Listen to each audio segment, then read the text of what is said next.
I noticed when I started training in the water method that there was a lot of talk about Neigong. And before getting into the water tradition, it was always talking about Qigong, taichi, whatever. But the word Neigong didn't come up that much. So I guess the first question would be, what is the difference between Neigong and Qigong? Okay, so this is multi-layered.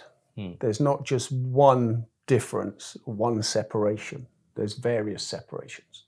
So to start, Qigong means energy work. Neigong means energy development.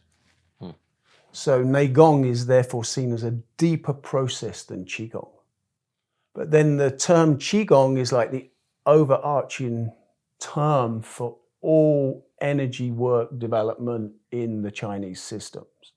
So people will say this Qigong or that Qigong, and they don't necessarily specify whether it's a Qigong or a Neigong.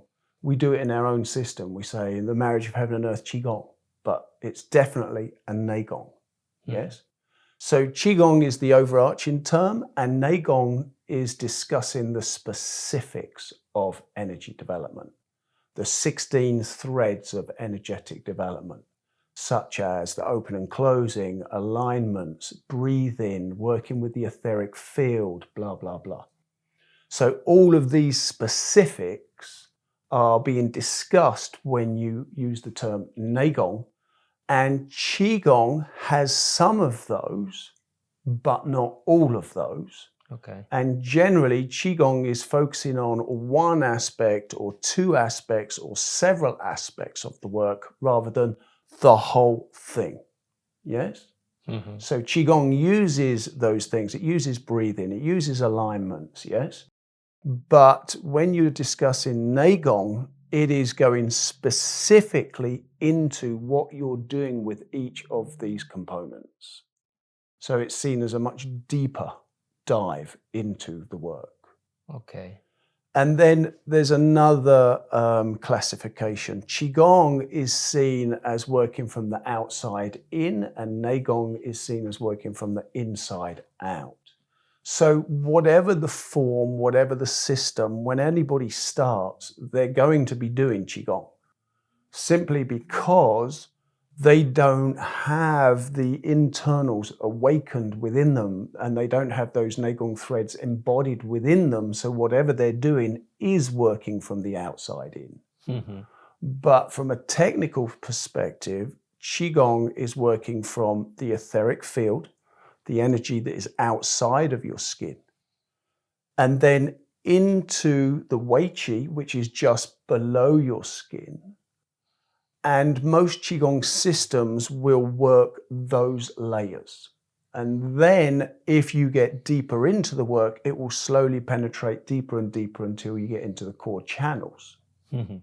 Now, when you come to Neigong, Neigong is directly awakening and working with those deeper channels right from the beginning.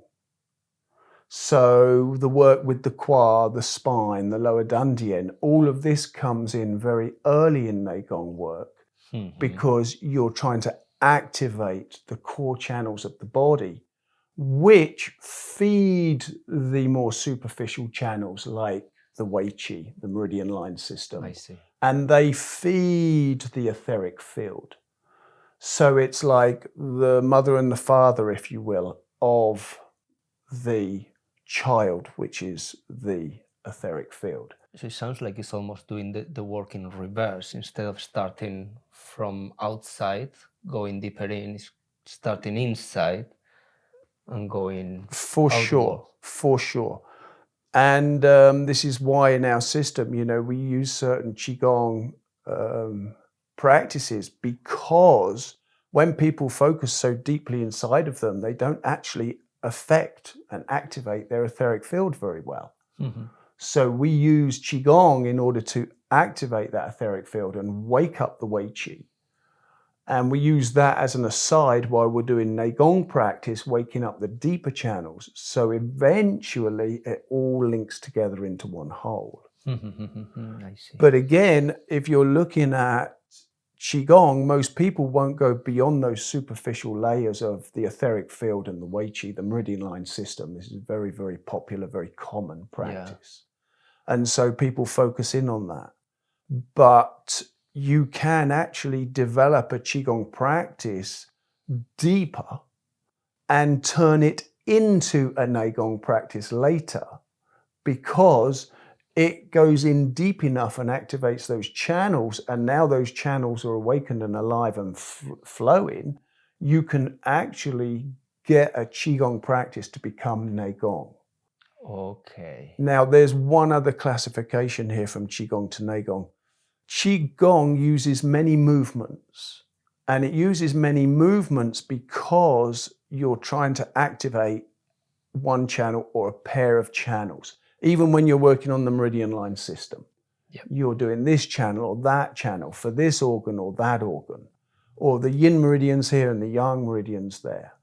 And you're doing that in a way to wake up those and to bring them alive and to get the qi to flow through them by removing the stagnancies and the blockages. And therefore, you are clearing those channels. And so sometimes in a Qigong set, you can have 120 movements in order to go through all the channels of the body. So basically you are clearing one, but letting out of the picture all the other ones. Yeah, one or a pair of. Yeah. Right? Yeah. And this is quite common where you'll do a pair of channels or a few channels because the way they link through that movement. Now, when you go to Neigong, you're activating all the channels, or this is the aim point, is to activate all of the channels in a single movement. So like, again, with the marriage of heaven and earth, it's a single movement, but it's capable of not just igniting and getting qi to flow through all of the meridian lines, but layers of qi from the etheric field through the meridian lines and through the deeper channels and into the core channels. So that one movement can have your central, left, right, and all the other channels flowing and alive. And that is not the case with Qigong. With Qigong, you're focusing on this, on that, on the other. So we use our dragon and tiger system for that specific, and therefore, you know, the first movement, and you're moving qi up and down the left and right. And when I say the left and right, that won't be the left and right channels because they're deep in the body, but the superficial channels that are all connected. The superficial channels. Not even all the superficial channels. Okay. Because it won't get them all. You're unlikely to get the channels that are running down your back and the back of your legs. I see. Yes. And you're unlikely to ignite the dayamai. You're unlikely to get the central channel or the superficial representation of the central channel on the front of the body. You're unlikely to get the channels in the spine. Yes. Okay. And so this movement won't do that. But then we have other movements where we do go for that center line. Yes. Okay. And we have movements where we go through to clear the heart. And we have movements where we clear the lungs and da-da-da. So we use it in that way. But then again, when you're using Neigong, now what you're doing is you're moving all of those channels, the front, the back, the outside, the inside, the etheric field, and all the way through to your core. And so therefore you have to go through a systematic practice of waking up all of those layers and all of those surfaces. Yes, front, back, sides, up, down, getting all of that happening on one layer of depth and then going into the next layer of depth and getting it, and so on until you get through to your core. And so this is a very, very different practice, because the Qigong practice is you just go through the movements, and as you go through the movements, it will naturally help you to clear those specific channels. Each movement clears its particular channels, increases the flow, and then you take the qi that you have developed in that movement into the next movement, and you use that qi to clear out the channels of that specific movement.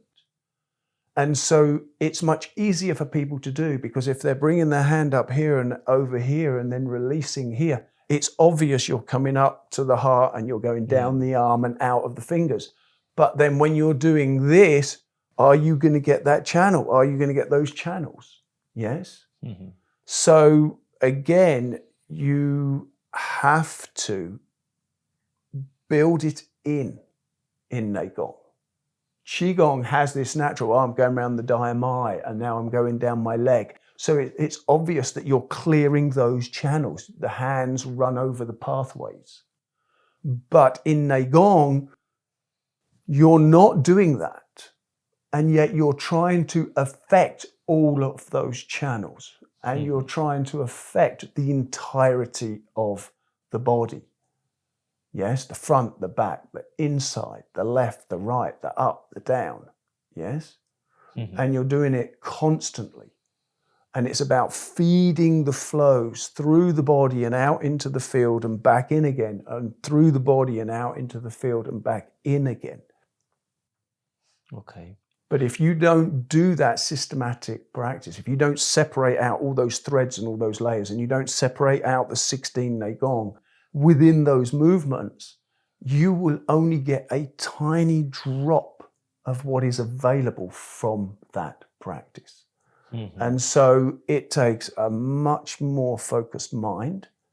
It takes much more stamina to learn Neigong, but it delivers way more, because the synergistic build in Neigong is huge in comparison to Qigong. Okay, what do you mean by that? Each thread amplifies each other thread. So if your breathing is within the movement, your breath work will help the movement of qi.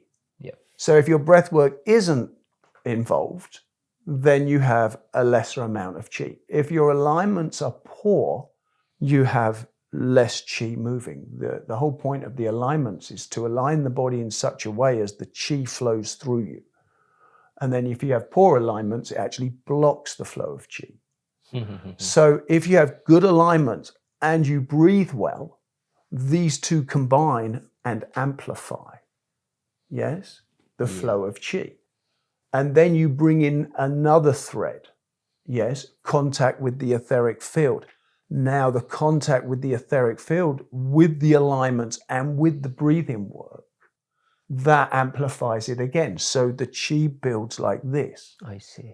But again, Qigong is limited because you're only going through specific channels in a specific movement.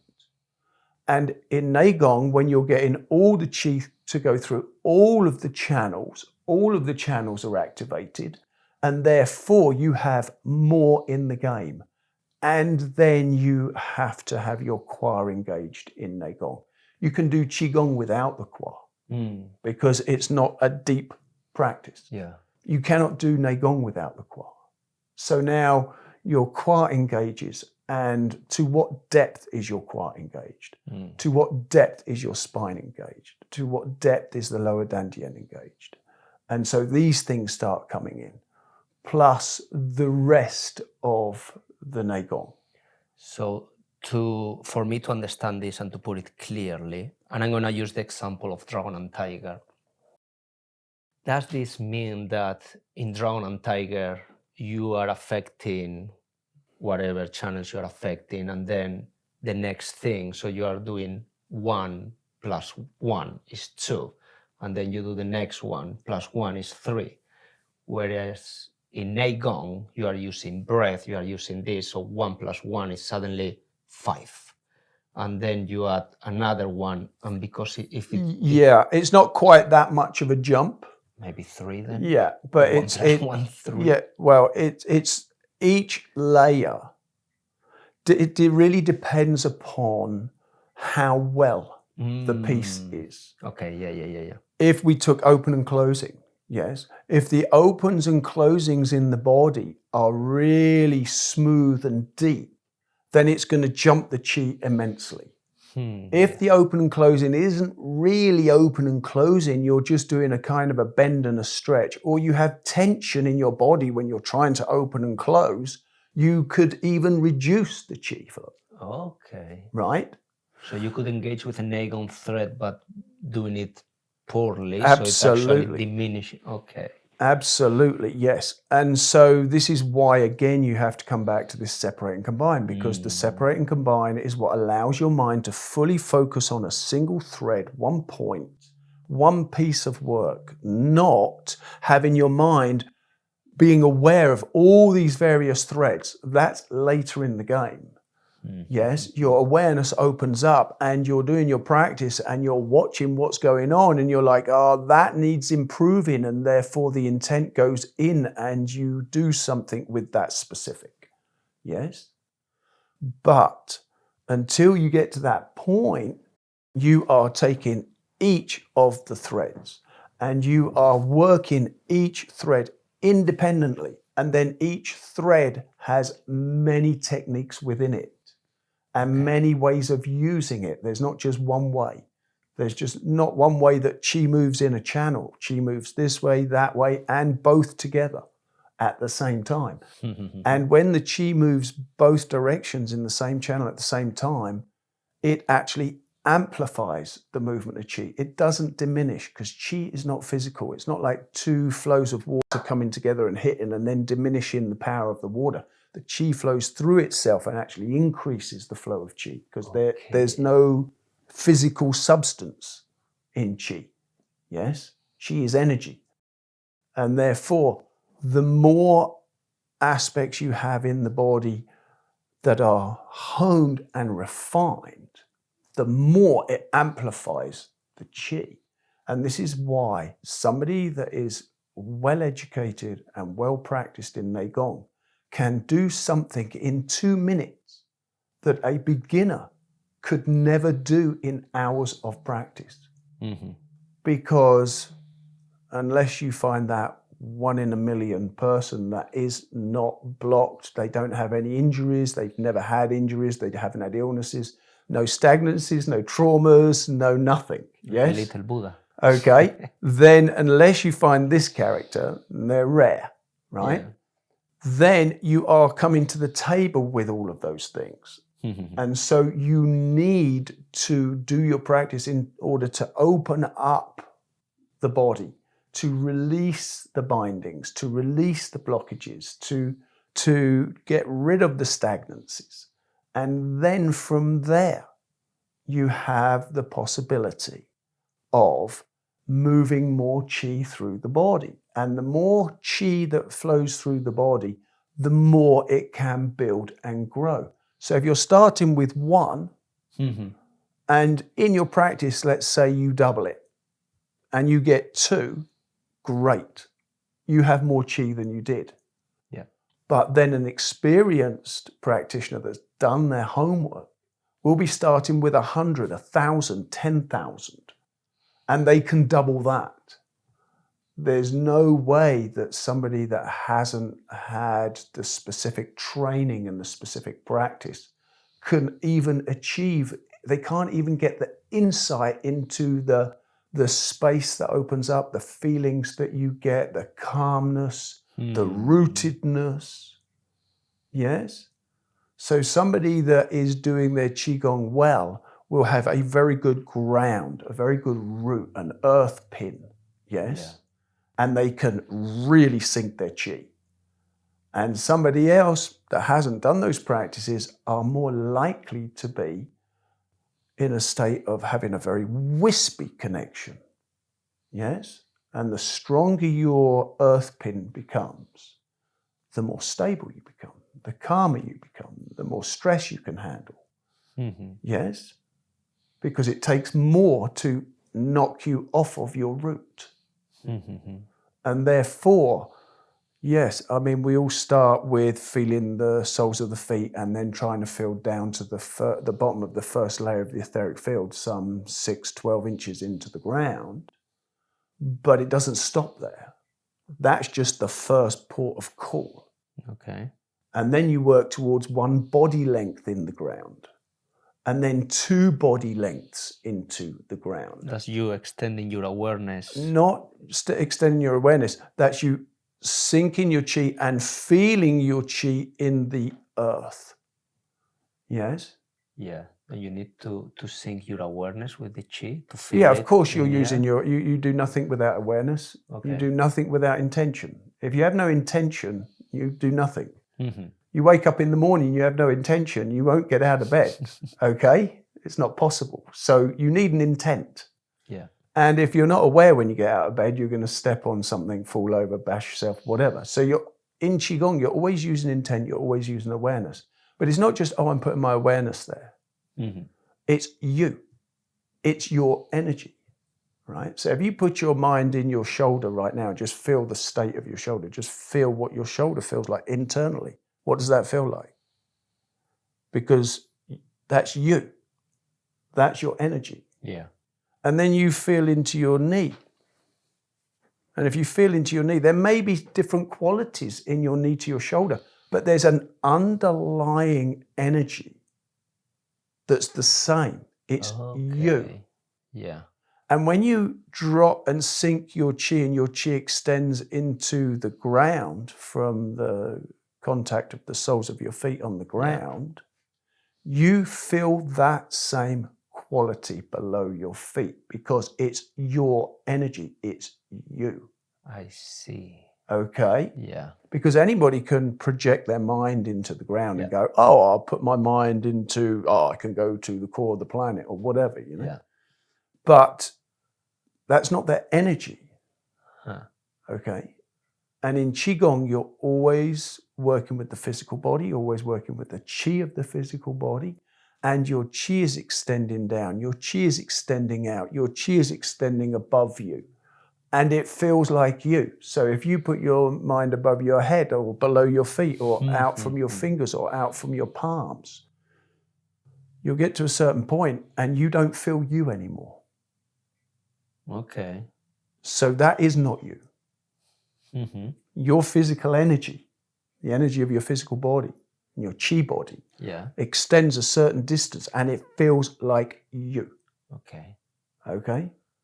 And then over time, as your chi grows through, it can be done through Qigong, it can be done through Neigong, but as it grows and as it develops, your chi expands out, you fill up your etheric field, you feel more, yes?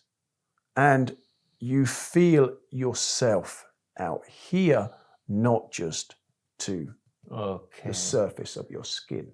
I was going to actually ask, how do we get there? Because, for instance, in Dragon and Tiger, we learn how to feel the etheric field in the palm. Yeah, what you're now doing is feeling the effect of the chi. When you make that connection and you move your hand, what you're doing is you're feeling the nerve endings in your body responding to the movement of chi. So you're feeling the effect of the movement of chi in your body. That's not necessarily feeling chi. Yeah. Okay? Feeling your chi is feeling what is between your palms. Yes. What is between the hand and the torso. Feeling what is in that space. Then you feel chi. But if you put your mind here and you don't feel anything, then you're not feeling the chi. You're feeling the effect of the chi. Okay. Yes?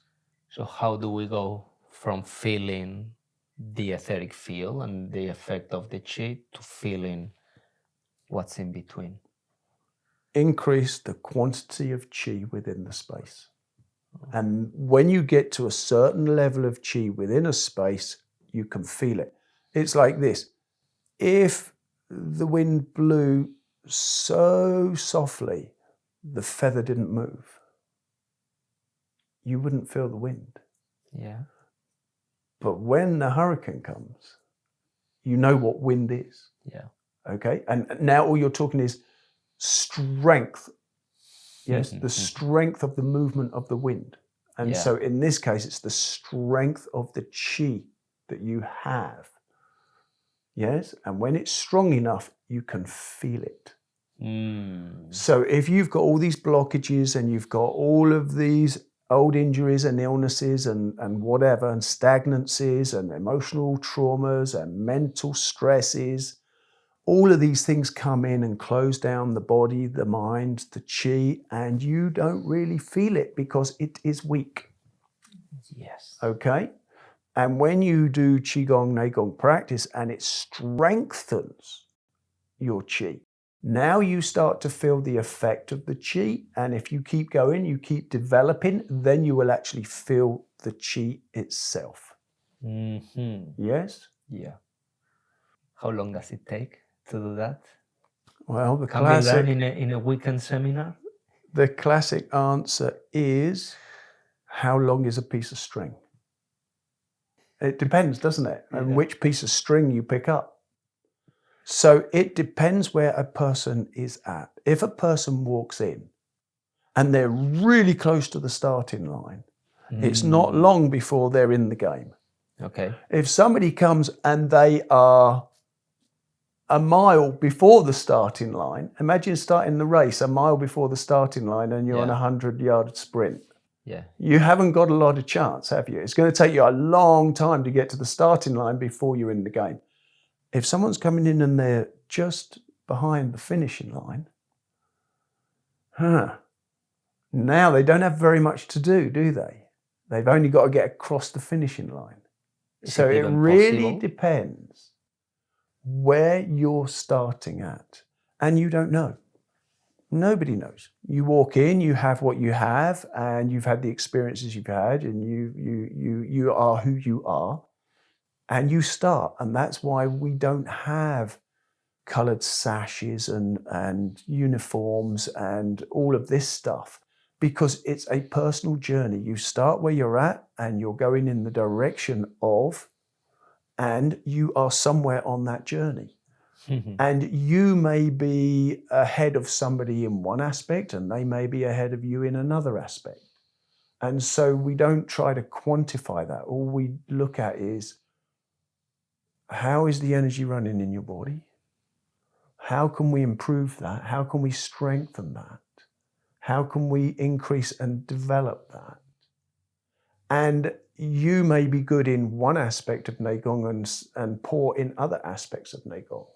And so the water method has always been about focusing on the weakness, focusing on that which is difficult, focusing on that which you don't really have a handle on, rather than play into your strength. Because if you play to your strength, all you do is increase that thing more and more and more and leave the other things behind further and further. So the whole perspective is on balance. And if you really want health, if you really want vitality, if you really want to become a better human being, then you must create balance. Balance between your various systems in your body, balance between various flows of chi, balance between your personal capacities, and not focusing on that one thing. That's the whole thing with the Olympics, isn't it? Yeah. You do one thing really well. And if someone has 3 or 4 disciplines in the Olympics, people go, wow, look at that guy. He can do a lot. Yeah. Yes? But in Neigong, you're looking to have a control, an understanding, experiential depth of 16 different methods of developing chi. And so, yeah. And when you go through those and you actually open those up and develop those, you open up all aspects within you, all potential within you, not just a single direction. Yes, so it's seen as a spherical work, not a linear. So you are growing in all directions. Yeah, and from any point in the system, you can go to any other point in the system because it's integrated. It's not, oh, you do this, then this, then this. Yes, in the early stages, because without alignments, without relaxation, without developing the movement protocol of Qigong rather than this reciprocal inhibition that we use in Western sports and stuff, without doing those things, you're not going to go anywhere. But once you get to a certain point, now it depends. You could go this way, this way, this way, or that way, because it's not set in stone and it's not the same for every individual. If somebody else comes in the room and they can already do that well, why spend time on that? Look for what they're not doing well and bring that up. Yes? And so this is always the game. And this is why if one person asks a question in class, they can get a very different answer to the exact same question asked by somebody else in the class. Because what that person needs is different to what that person needs. Yeah. So that's why sometimes I get different corrections to someone else. Absolutely. Absolutely. Yes.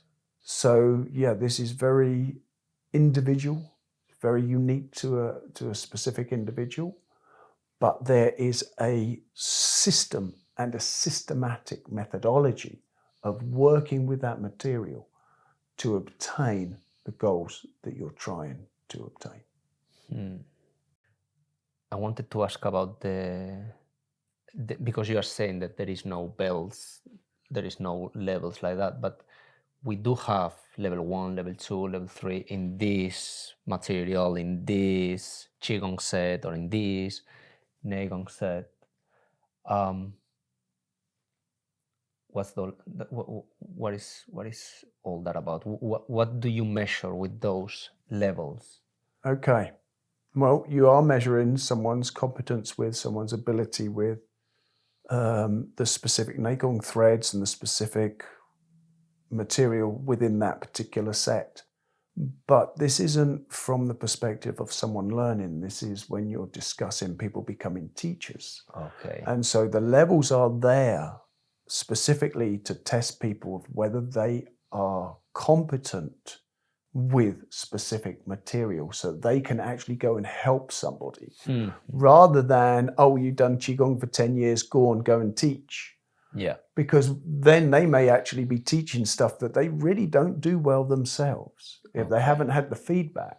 And so that whole system is there to give people the feedback of where you're at, where you're stuck. Yeah. Yes. So it's kind of within the class format, it's done in a very private way. The teacher doesn't announce to the group, oh, you need to do this or you need to do that, because it doesn't serve anybody. Now, when it comes to certification in order to become a teacher, that person needs to know where they're at so they stay within boundaries. So they don't go out and teach things that they're not competent with. And when you're not competent with Qi work, you can actually do more harm than good for people. Okay. And so it's there as a safety mechanism for people you will be teaching if you become a teacher. Mm-hmm. And it's there as feedback to let an individual know where they're at and what they need to work on in order to improve and advance. So that's a very different thing from people coming in and just working through grades. Yeah. At the same time, I see a lot of people coming to these intensive trainings and they are not interested in teaching afterwards, but they are interested in getting tested to see where they are at. Yeah. I would say more than half of the class or the I'm thinking of the last one last summer. Maybe half of the class weren't interested on going out and teach, but they were very interested on doing the training and getting qualified. Yeah, well, for a start, those instructor trainings are where we do the deepest work. We take people deep in and broad to make sure they understand what that work is. Yes, it's one thing, oh, you need to know this in order to practice it. And it's another thing, oh, in order to teach it, you've got to be aware of this, and this. Yes. So that's a different training. It's more in depth, it's more intense, and people want to know where they are. They want to know where they're at with it. And so for them, it's really good feedback because now they know where they're at, what they didn't do well, what they did well. Yes. And then they know where to put their attention and their effort in their own practice. So that's very valuable for people, It's always worth looking for first of all, a system that actually has good internal content, and also a system that has quite a rigorous learning and intensive training in order to become an instructor. Because if that isn't the case, then it's a weak system, or it's a weak line from that system.